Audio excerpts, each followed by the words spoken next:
We're entering our last segment. So, Evan, I came up with the idea for this one. I'm so proud of myself since you've done the heavy lifting for the last 3 or 4, maybe even more, coming up with ideas for these. So, top 5. I said, well, they're introducing this new ability, the Activate ability, which they are going to apply to some cards that have on reveals right now. They're going to rework some previous on reveals. And I think in the dev video, they even said specifically Hell Cow and what was the other one? There was another one. Ironheart was their example. I don't know if they said they're definitely going to do that. In what I read about the Activate ability, Ironheart was the example used.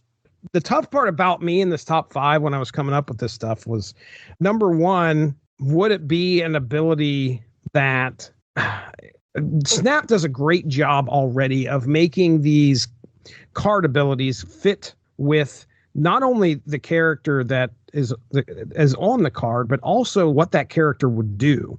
So sometimes activating or changing this card up felt like, okay, well, Typhoid Mary should give, now granted it's an ongoing, but let's just say Typhoid Mary should cause problems for other people on the board. You know, Red Skulls, he should be able to boost. There should be some drawbacks. Activating a detriment shouldn't be in the player's hands, in my opinion. That eliminates that whole sect, and most of that was ongoing anyway, because most of your on reveals are going to be something that work in your favor usually. Did you take anything else into consideration that I may not have when we're doing cards that we want to see have an activate ability? Oh, the only thing I thought about was if you can't activate it, it might add to the cost, because some of these, like Hulkbuster, can be kind of a crapshoot. So the more control you have, it might either add to the cost or reduce the power. So I didn't get too into the weeds with it, but I know that did affect the order that I put some of them in. Okay, that makes complete sense to me. So, because it affected the order for one of them. And then there's another one that I'm like, I don't know what. See, what we said, cards we want to get activated. Some of these might not be practical to activate. So I tried to think about what would be practical.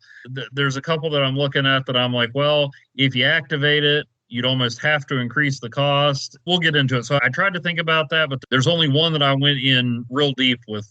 Maybe deep's not the right word, but there's one that really factored into. And then there's others where I was like, oh, that would be awesome if I could choose when to activate it, but then I don't know what that would do to the cost. The problem is, as we increase the cost, that means it gets played later, which cuts into the opportunity to activate it on different turns. I completely get what you're saying. I'm sure it's going to be really interesting in the second dinner, discussions while they're trying to figure out, okay, how do we rework this card so that activate is an ability that can be used, but is not giving a severe advantage. I took that into account. Yeah, I took that same thing into account, because I didn't want to say, on reveal, something super powerful and just do it twice or whatever. I'd be surprised if Aranya stays at a 1 cost, because she is only 1 power instead of 2, so she's a little less, but she's already got a leg up on Iron Fist, Nico, and Gwen, because you can choose when to do it. Whereas with those guys, you have to be very careful about which card you play, about the order you play them in. Did you have the opportunity to activate as soon as you put Spider-Man down, Symbiote Spider-Man? I think you have to play him, and then you would get it on the next turn. So that's another thing. If they're going to be increasing costs, you're not going to be able to use that ability until the next turn. You'll see why I want some of these to activate, and then we'll have to figure whether that still makes sense at the cost they're at. All right, well, then I'll let you go first here. What do you got for number 5? My number 5 on this list was my number 1 on our last list, and that's Zabu. I didn't appreciate Zabu when he arrived. I was late to the game, and once I realized how great he was, they nerfed him. Now there won't be any little saber-toothed kitties running around the Savage Land. No, Zabu's still good, but how about we split the difference? It's not an ongoing, but let me pick when Zabu reduces 4 cards cost by 1, instead of it having to be immediately after I play him. Right. Let me get Zabu out there and then summon him when I actually have Wong in my hand. I think before, as you're talking about this and as I'm going through this in my head, I don't think cost is actually where they'll adjust. It'll be power. that's not going to impact the game as much, I should say, or make it as detrimental.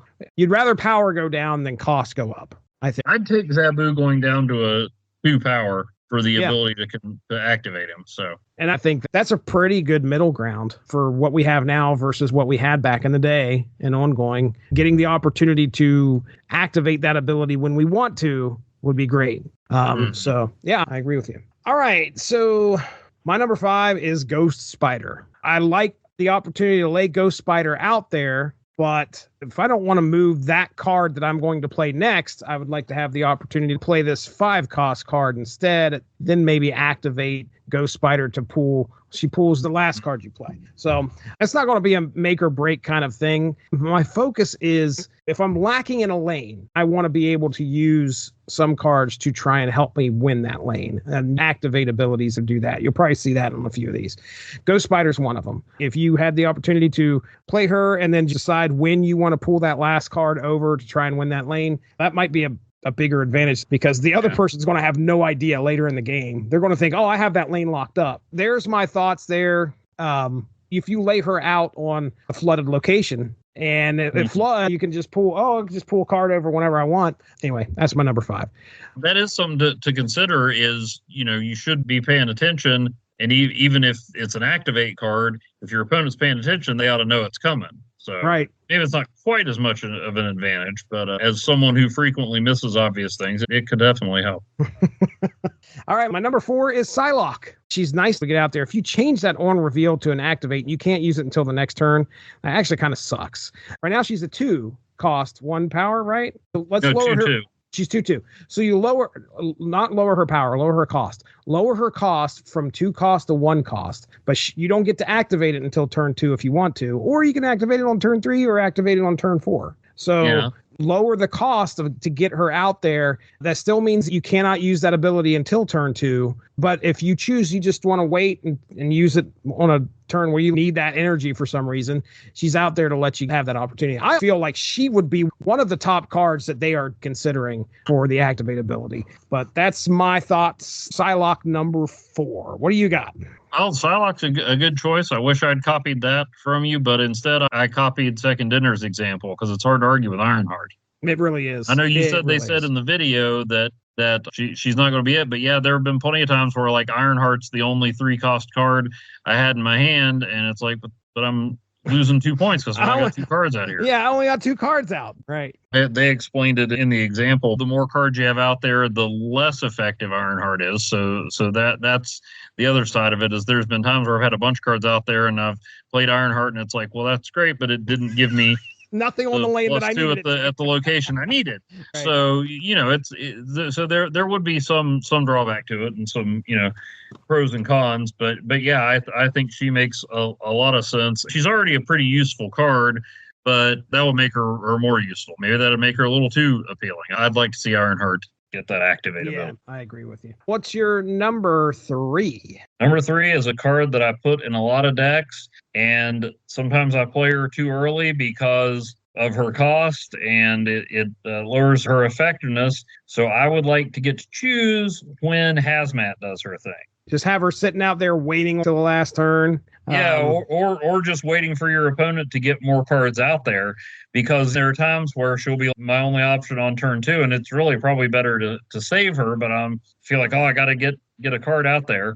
If you play her too early, you want it to have impact beyond its cost and power. When playing her on turn 2, you might not even hit 1. Now, if they've got Deadpool out there, I'll get Hazmat out there as fast as I can. Yeah. I love to take that ability away. But yeah, I would like to be able to get Hazmat out there early, but still have her do the damage that comes from having her later. Now, you have that out there, and if your opponent's paying attention, then you run the risk of them using Lady Deathstrike or somebody to take her out before you get to do that. But that's some of the offset of being able to. Well, hey, your buddy Red Guardian, he could stop him from activating. Oh, that's right. It erases that text right off. Man, good point. Okay, my number 3, and this is a point where I remembered that I did not put these in any certain order. I think my number 1 belongs in number 1, but the rest of these are just like, Okay, I'm thinking of these as I'm going. I'm just putting them on the list. It was hard for me to figure out ways to justify one over the other. I think Psylocke should have been up a little bit further than number 4 now that I'm thinking about it. But anyway, my number 3, Doc Ock. All right. I mean, he's nerfed beyond, like, I don't know how long he had that ability where he pulled, he filled that lane up. From the beginning, I'm pretty sure. Yeah. And so this was just within the last couple months that they nerfed him like that. Give me the opportunity to choose when. If that person's got 3 cards sitting over there, activate Doc Ock and pull their lowest possible card into that spot. Make them think twice about playing there. So I definitely, Doc Ock is he's a 4/8 now, right? Yeah. Because they did the whole octopus thing there. But yeah, that's what I went with. I put Doc Ock on here at number 3 just to give you the opportunity to pull that one card, that one low cost card, anytime you want to do that. I wouldn't wait till the end of the game though, because that's just going to help them. I would do it probably if it's a 4 on turn 5. Yeah, and I know they did the whole 4/8 thing on purpose because of the aesthetics of what it is. If they were going to give him the activate, they've either got to lower his cost. I don't like it. I'm not a fan. But anyway, Doc Ock, that's my number 3. Do you have any thoughts on Doc Ock? I think that makes sense. I mean, on a 4, you don't have a whole lot of room, but then again, the first activate card's a 4 cost. Right. My number 2 is Spider-Man. Just having the opportunity to choose when you're going to swing away is pretty powerful, considering that person may lay that Iron Man onslaught living tribunal combo right there on that same lane, and you grab Iron Man and swing him on out of there or something like that. But I think it would, there's not much more of an advantage versus a disadvantage, in my opinion, in having Spider-Man move out of there whenever you want to. I think it's just like, let him do it whenever he wants to. The one thing that they changed on Spider-Man since he started was where you could not pull an unrevealed card over. Mm-hmm. So I think doing this isn't that much of an improvement, turning that ability from on reveal to activate. That's my opinion. What are you thinking? It could also work to your advantage. If you've got a lane filled up, then you know exactly where he's going, especially in concert with Kraven or Kingpin, because Spider-Man works with those guys all the time. You'd make sure you'd pull them over to where Kingpin would give him a -2. So that's another advantage to waiting. If anybody was worried about that, I don't think dropping him to a 4 cost would be that bad of a trade-off. I mean, a 4 power, sorry. I was going to say, dropping If he went from a 5 to a 4, I think it'd still be worth it. All right. Well, then what is your number 2? My number 2 is the only one on my list that is not an on-reveal. Somebody that I would like to get out earlier, but not have him do his thing immediately is Havoc.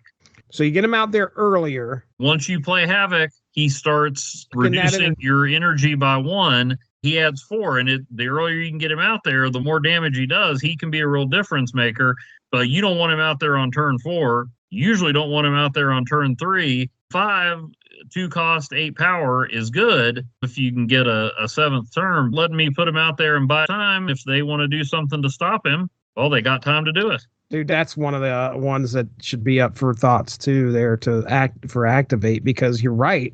The longer you wait, the less that card's going to go up. So right there is your disadvantage for possibly putting activate on there.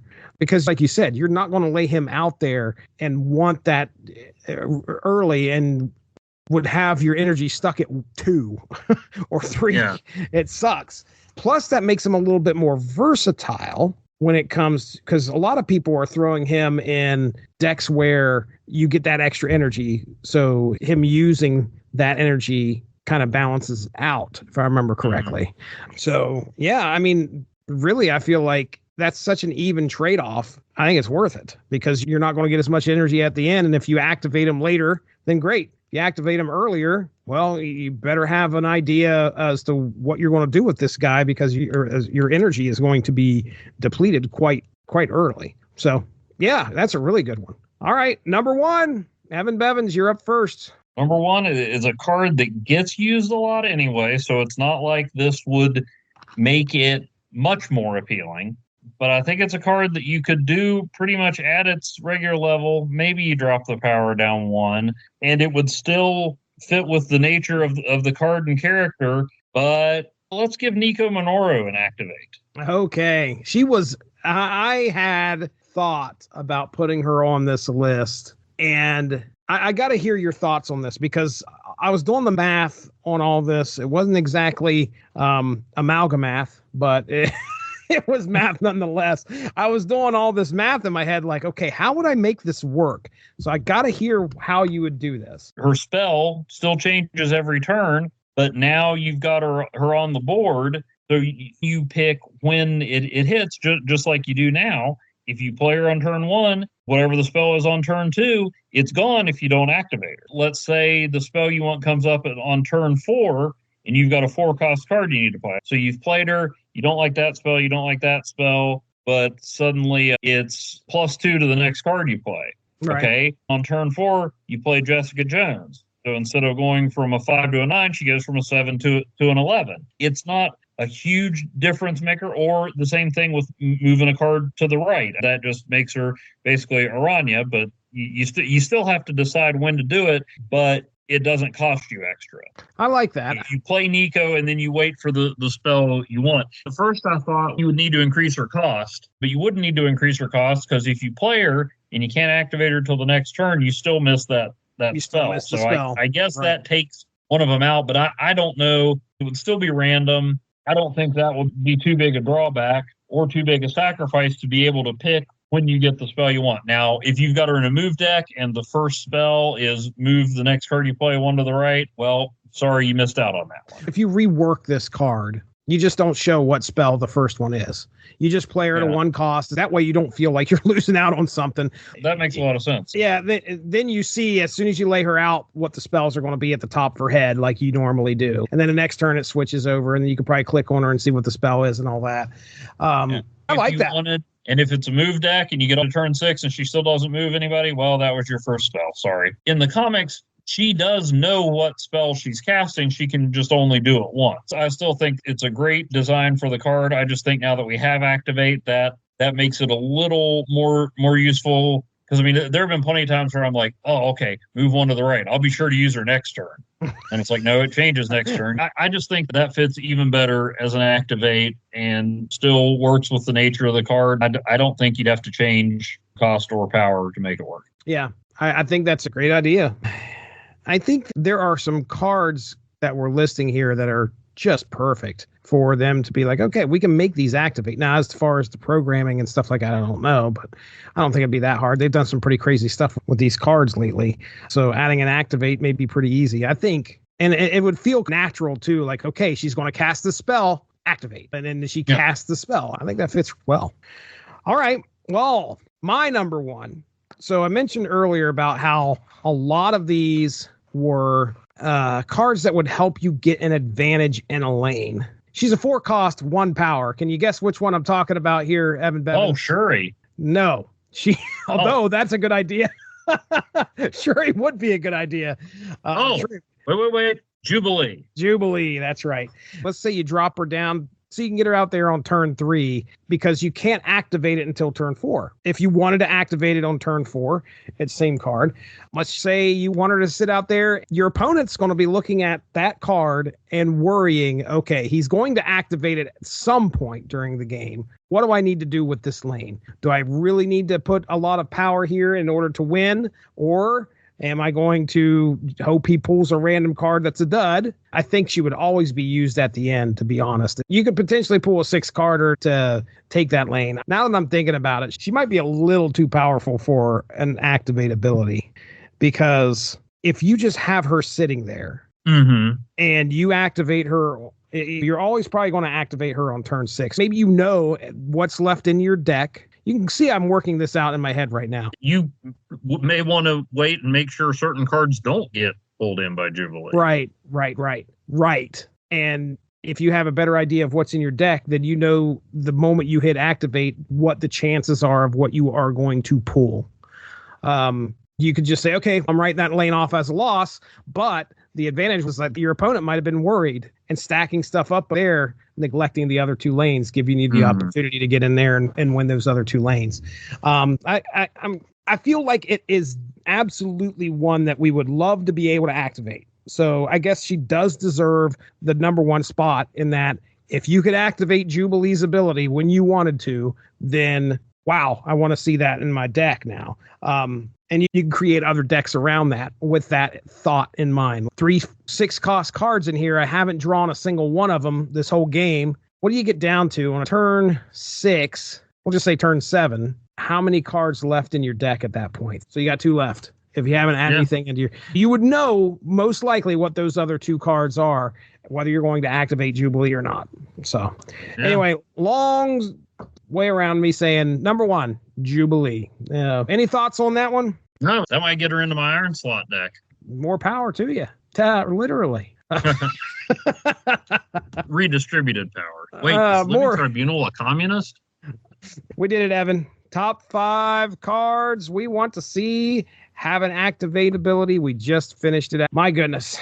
Everybody, I hope you're all ready for next season. The amazing Spider season. We wish you the best of luck. Let's get into plugs here, Evan Bevins. Let's roll. What do you got going on over at Asterisk 51? Asterisk51.blogspot.com. I'm working my way through the second wave of Amalgam titles and checking out free comics on Free Comic Friday, hashtag Free Comic Friday. Also look for hashtag Dollar Tree Cinema for movies you've heard of and movies you've never heard of that I found at Dollar Trees at various and sundry locations. And coming up next for me is a return to my series Stuck in a Moment about movies that I get hung up on based on one single scene that break or make the movie for me. And this is a positive one in the X-Men franchise that I wouldn't have very good things to say about if it wasn't for one moment in the movie that makes me forgive everything before and after it. Okay. I'm racking my brain. I can't wait to see this article that you're going to write.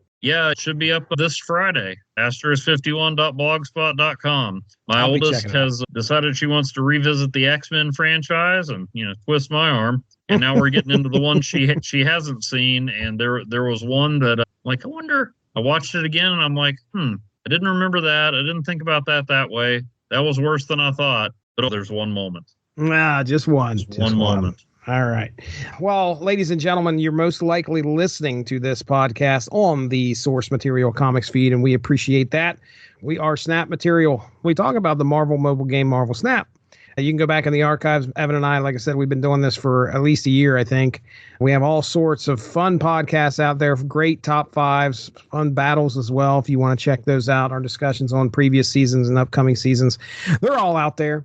You can also check out the Source Material Comics podcast, the flagship show on the Source Material Comics Network. Recently, I think as of today, let's try Monday of this week, Mark Radulich and myself finished up our discussion on all 28 issues of Alias. If you want to stick around and listen to the very end, I've got a nice AI narrated bit on the Purple Man. It gives you the history of the Purple Man, not only up to Alias, but also what happened to the Purple Man afterwards. Interesting, interesting story. This is not the Jennifer Garner show?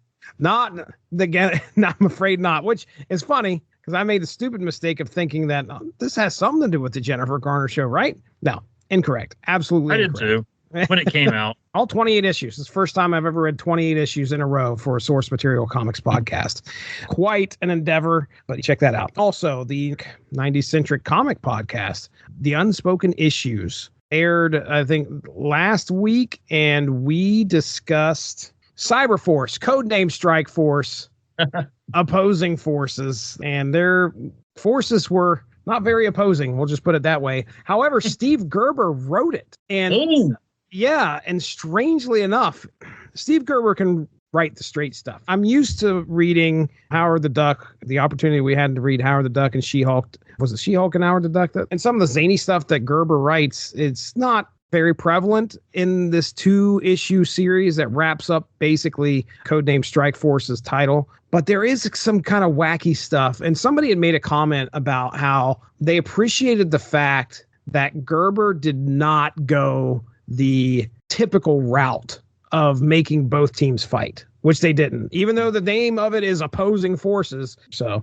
check that out. Dean Compton and it was Matthew Price got together and talked about that. And I also debuted the opposing forces AI generated metal song about the events that happened. All right, Evan. I want to find it. now because it's Gerber. Steve. Oh my gosh. Yeah. That guy. Yeah. He wrote a trade you can get on Hoopla. I forget what it, I think it's called like Avengers versus Thanos, but it's like the first big Thanos storyline that like even goes back to his first appearance in Iron Man. It doesn't involve the Infinity Gauntlet, but it is so much like the Marvel Cinematic Universe because it's all these seemingly random stories with different characters that coalesce into one huge face-off with Thanos. Oh, really? And Wow. that includes several issues of Daredevil written by Steve Gerber. No kidding. Yeah. Wow. Okay. It's really good. And best of all, it culminates in, I forget if it's an annual or just a double-size issue of Marvel freaking 2-in-1.